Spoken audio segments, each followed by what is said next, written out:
Good morning, good night, or good afternoon, fellow humans, whatever time you are watching this video. Before I do anything, I just want to thank you all for 100 subscribers. Words cannot express how much this means to me. Unfortunately, I couldn't really think of a plan, so I decided to make this video my 100 sub special. But before I begin, I just want to thank all my friends on YouTube and Discord for supporting me throughout the 1 year of me making content. And now, I hope you enjoy the video. Now, onto the topic. If there's one thing you should know about me, it's that I am a huge fan of anime. Especially when it comes to animes like Attack on Titan, JoJo's Bizarre Adventure, Bleach, My Hero Academia, and many more. But there's just one anime that really sticks out to me. The Dragon Ball franchise. The original Dragon Ball anime is my first ever anime, and, oh, it's funny as hell. But then there's Dragon Ball Z, the most serious Dragon Ball anime, and my favorite of the bunch by far. Then there's Dragon Ball GT, which gets way too much hate in my opinion, but it's still not as good as Z. Dragon Ball Super is fine, I guess, I don't know. Come on, pretty much all the new transformations are just recolors, but I guess Ultra Instinct is pretty badass. And the two movies were excellent. While Dragon Ball Z might not be as good as some of those animes I previously mentioned, but it's still a certified hood classic that inspired countless video games, merchandise, and even other beloved franchises.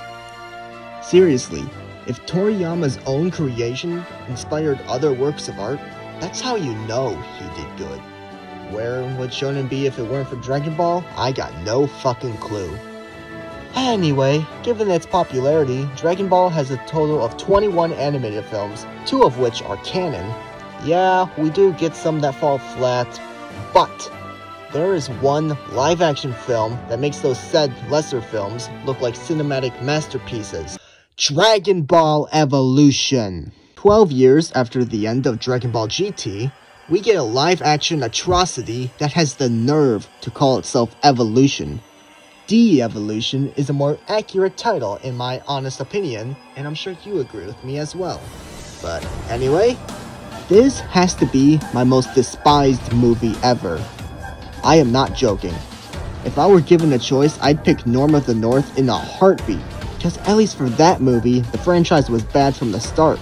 But this is an insult to not only one of, if not the most popular and iconic anime out there, it is also an insult to longtime Dragon Ball fans such as myself. During this rant, not only will I be ripping on this war crime of a movie, I will also be comparing it to the beloved anime series to further roast the movie. But now, it's time to tackle why Dragon Ball Evolution is a shit-filled cinematic disgrace.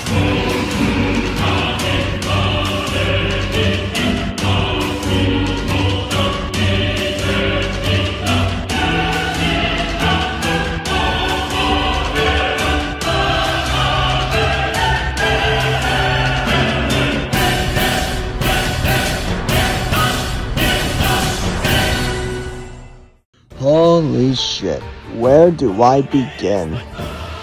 Oh, I know. Let's get started with the fact that the characters look nothing like their anime counterparts.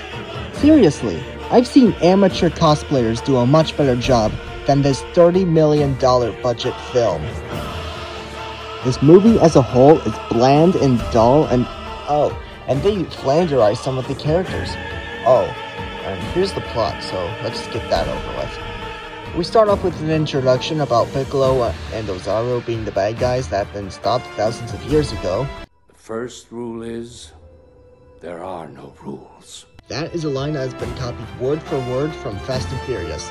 Anyway, Goku and Gohan spar on a tightrope, and Gohan chokes on a fly, which by the way, the fly here looks like absolute shit.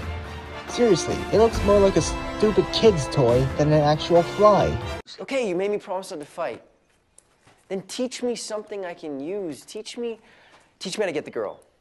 Teach me how to talk to her without stumbling all over everything I say. Bruh, am I watching Dragon Ball or am I watching a Spider-Man movie? Why the fuck is Goku an awkward teenager?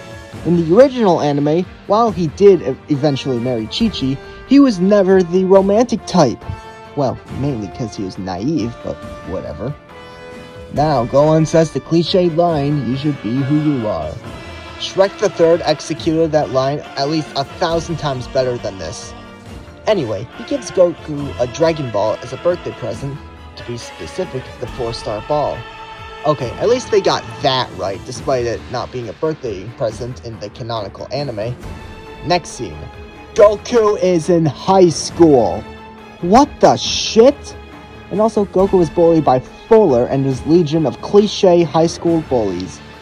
Now, if this were a Spider-Man movie, this would be perfectly fine since Peter Parker was originally written as an awkward teenager who got bullied constantly. But this? No. Goku at this point in life is supposed to be fighting in the 23rd World Martial Arts Tournament, not getting harassed in high school. It's only a matter of time before he decides to write a review about Dragon Ball Evolution because he has no social life outside of his home, and he can't get a girlfriend even if he tried, so he isolates himself from society and... Okay, you get my point. Anyway, we meet Piccolo, and look at this shit. He looks like Martian Manhunter going through a phase. Oh, and before I move on, here's a fun fact.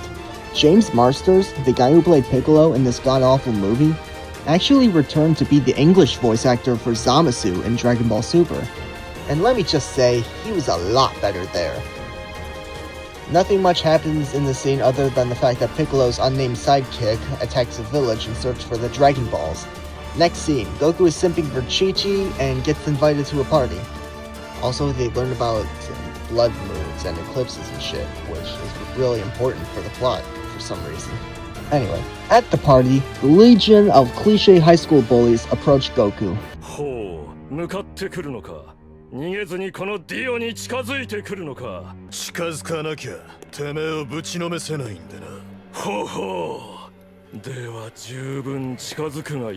Goku goes Ultra Instinct decades early as he forces the bullies to fight each other. As for the fight scene, I just need to ask one question. What high schoolers use a fucking jumping sidekick to kick someone's ass? Anyway, while Goku and Chi-Chi are having a casual conversation, Piccolo kills Grandpa Gohan by using the Force. Is this supposed to be a joke? Because I'm not laughing. Piccolo doesn't use the Force. He uses a variety of other techniques such as stretching his arms, growing giant, and of course the most iconic Special Beam Cannon. Goku senses something bad is happening and runs home only to find his grandpa dying. Uncle Ben's death in both the Raimi trilogy and the Amazing Spider-Man duology are way more emotional. It feels like this film desperately tries to be a Spider-Man movie featuring Dragon Ball characters in like the first 20 minutes, but it fails in every category. In the next scene, Goku meets Bulma. First of all, this looks nothing like Bulma.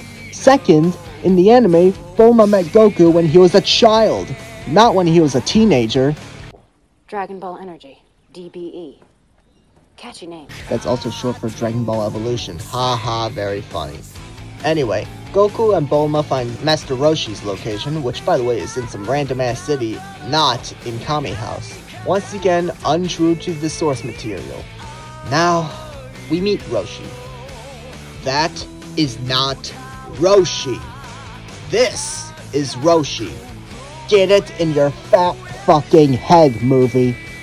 Oh well, at least they get his perverted nature right, so there's that.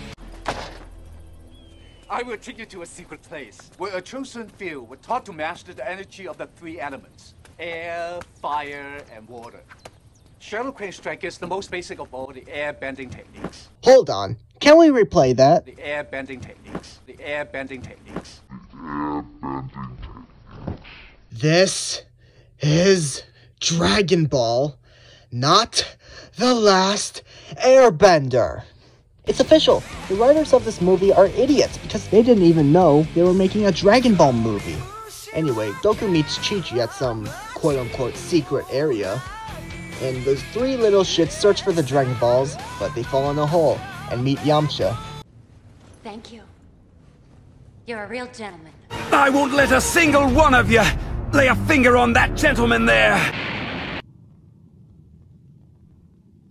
We find out Yamcha himself made the trap and has a ladder. The way he speaks sounds like the actor is actually poking fun at the movie, because the script is just that awful. Stick it over, because after the sun comes out, it's gonna be hot, hot, hot.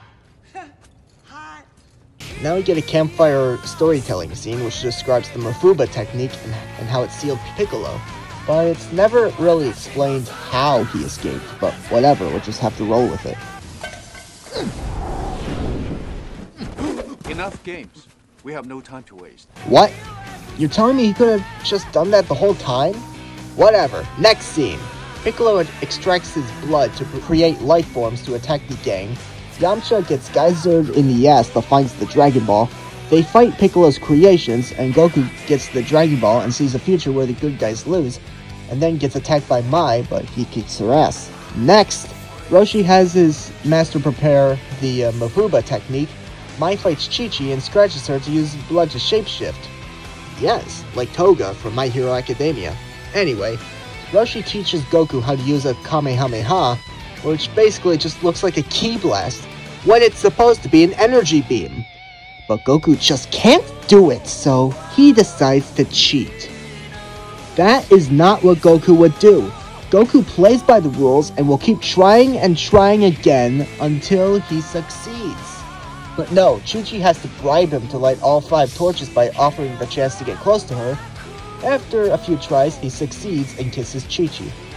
Before I move on, let me just say he and Chi-Chi have no chemistry in this movie whatsoever. Just like Rey x Kylo Ren in The Fall of Shitwalker. Okay, next scene. Chi-Chi steals the Dragon Balls, only it's not Chi-Chi. Just kidding, it was Mai. Goku beats the shit out of Chi-Chi thinking it was Mai, but oh no, he was wrong. Goku gets shot and Mai escapes. He's not dead, unfortunately. Roshi revives him by using a Kamehameha. That is not what the Kamehameha does. Anyway, before he was revived, Goku sees Grandpa Gohan again, only to be told it's not his time yet, and have faith in who you are. 2 very cliche lines to motivate Goku. After Goku gets revived, it is revealed the bad guys have all 7 Dragon Balls. Now Roshi gets the jar needed to seal Piccolo, and they head off. Next scene, the good guys arrive and Piccolo and Roshi have a quote-unquote beam struggle, which by the way, looks like absolute shit. The car crashes, the heroes get split up, and the Dragon Balls are scattered. Now for some reason, Goku changes into his gi. Okay, this feels really forced, cause he had no reason to change other than to look like Goku. And even so, he still looks nothing like Goku. He looks like a froed up Gohan. Now, big twist is revealed. When the moon eclipses the sun, Goku becomes Ozaru.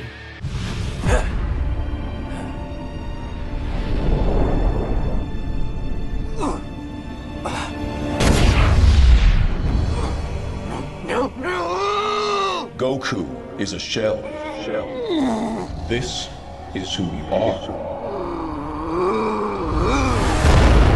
You traveled by meteor to hide amongst the vermin until your 18th birthday. This is where you landed, and where you will be reborn. You serve me.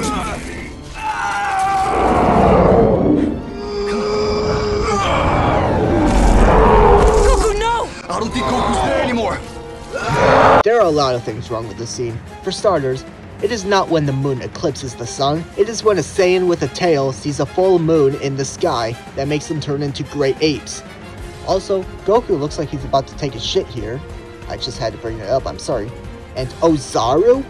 That is not Ozaru. The Ozaru transformation in Dragon Ball is a giant ape with red eyes and a violent nature. This looks more like a werewolf, and he's basically just a servant to Piccolo. Anyway, Roshi uses the Mafuba on Piccolo, and fails. While Ozaru is choking Roshi to death, Roshi tries to get Goku to get back in control, and he succeeds. And now Goku gets ready to fight Piccolo, so they fight with a terrible CGI ki blast while Bulma fights Mai, but Yamcha kills Mai. I totally had that under control. Bitch, no you didn't, stop lying. Now Goku takes that cliche quote to his heart and says it himself, and we get another terrible CGI beam struggle in which Goku wins. Oh yeah, remember when I said Roshi died? Well, forget about that, because Roshi is brought back to life. Also, this is supposed to be Shenron? Nuh-uh. Here's a clip of the actual Shenron in the anime so you can get a picture of what he's supposed to look like. Next scene, Goku and Chi-Chi kiss, then spar with each other. The end. Wait. Post-credit scene. Piccolo is not dead after all, which is built up to a sequel. Ha! Like that's ever gonna happen. And that's the movie. My most despised movie in existence.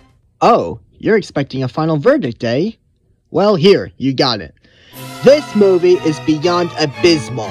It is untrue to the excellent source material and even uses airbending as the character's abilities. Like, what the actual fuck? I'd fire a writer who came up with that idea in a heartbeat. Also, when it comes to live-action adaptations, I'd take the Jim Carrey Grinch movie, both of the Sonic movies, Mortal Kombat 2021, The Lion King 2019, and many more in a heartbeat, because at least those have redeeming qualities. But as for Dragon Ball Evolution, or I guess I should say Dragon Ball De-Evolution, does not. This piece of shit is an insult to every Dragon Ball fan in existence. Hell, I felt like I was being made fun of in this movie since it doesn't have anything in common with the league's better anime series. Oh, what's this? The director actually apologized? Well, good! That's right, the director himself admitted that this movie had no passion whatsoever, and he even admitted that this was just a fucking cash grab. It is very rare for directors to admit that, so Ben Ramsey actually has my utmost respect.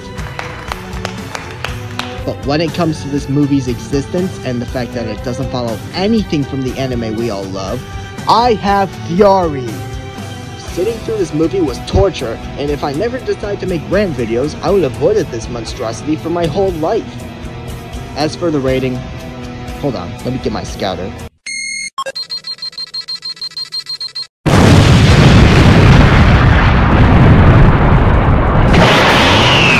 I have had enough. This monstrosity shall be destroyed.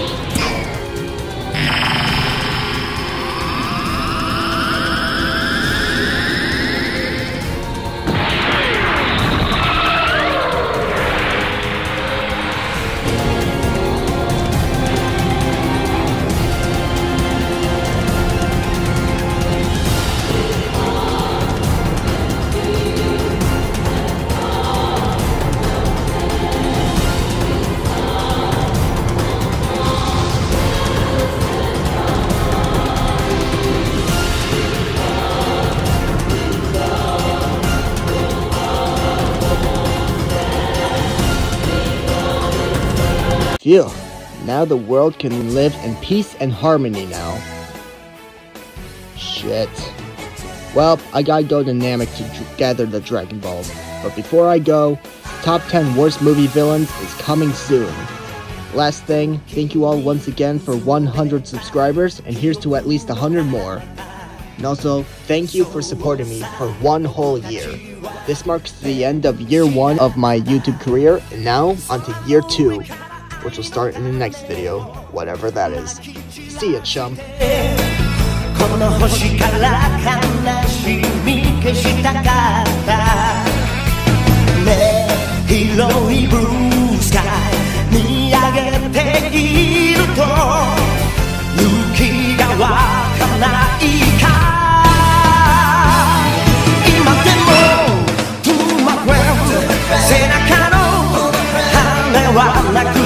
Let go.